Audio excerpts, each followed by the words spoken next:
Delta, Delta, Delta, can I help you, help you, help you? Oh, you didn't expect that, did you?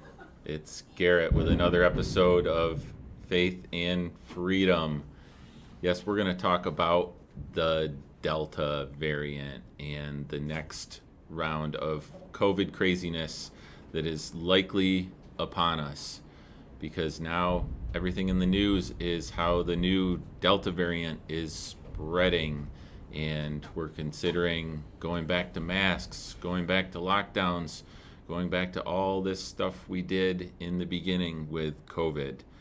So let's revisit kind of where we've been, um, especially around here in this area. We locked down, we went along with all of New York State's crazy mandates. Businesses were shut down for months at a time. We deemed certain businesses essential, other businesses non essential, and we've lost a lot of small businesses. The small businesses that did survive have had to rely on government loans, government handouts to stay afloat, and they're still beholden to a lot of that government money.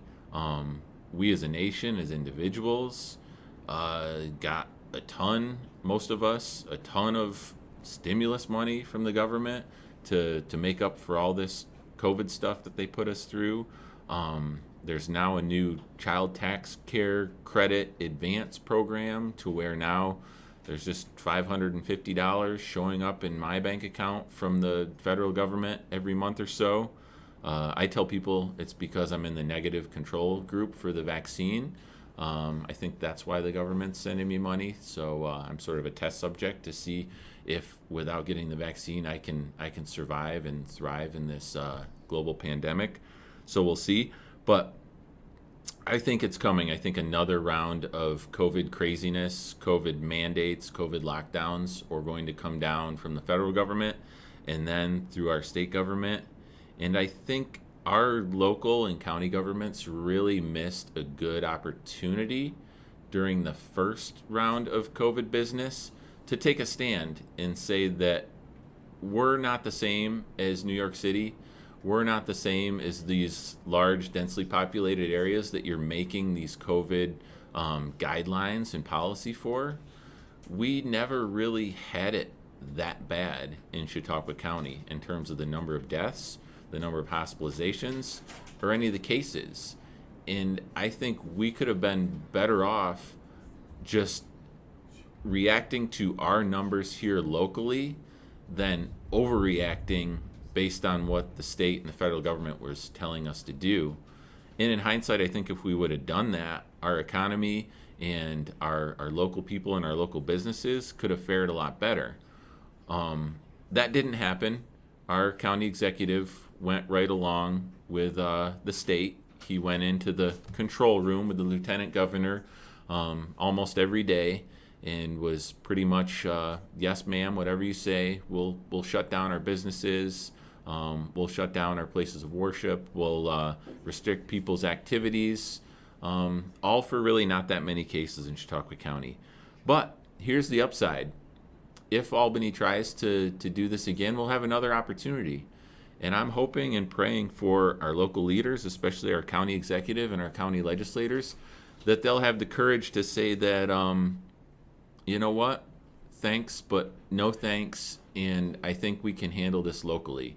I think we can be in touch with our local hospital officials, with our local healthcare officials, and that we can get the information from them in terms of the number of cases, the number of hospitalizations, and we'll adjust our policies accordingly. Same way with the business owners and citizens. We'll let them take the information that we have about the virus and how it's behaving here locally, and we'll trust that people will convince one another to do the right thing. And as I said during the first COVID lockdown thing, I think if we were given a chance as citizens and business owners, a lot of business owners and a lot of businesses probably would have done the best thing for their companies and for their employees.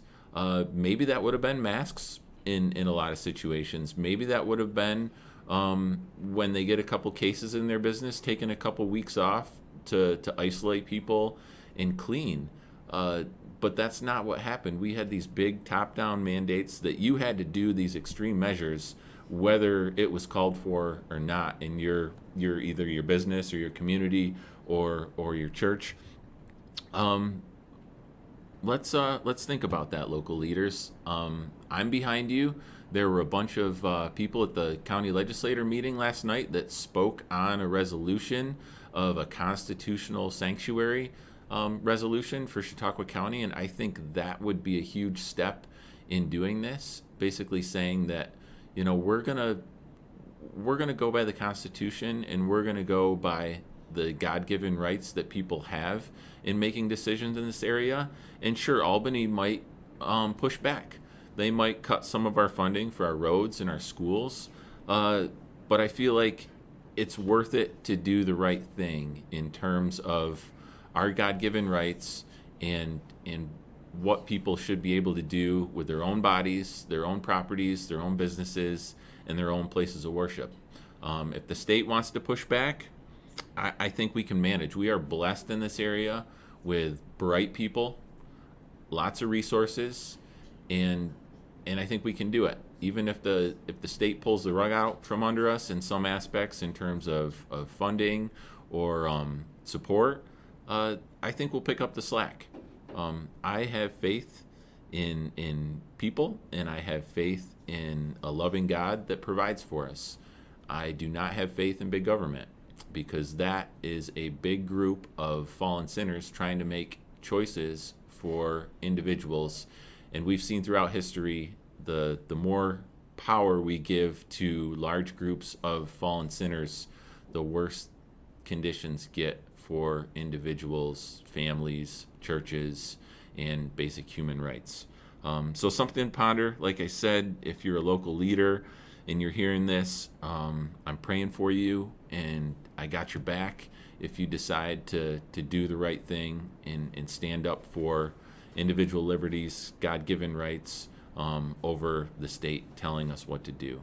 So I hope others are with me, and if you are, contact your legislators, contact your representatives, start talking to each other, and let's see if we can do this. We can find a solution to dealing with a COVID crisis or an outbreak of any disease using our own minds and our own liberty and our own cooperation among each other as individuals. We can do it. Thank you, and we'll see you next time.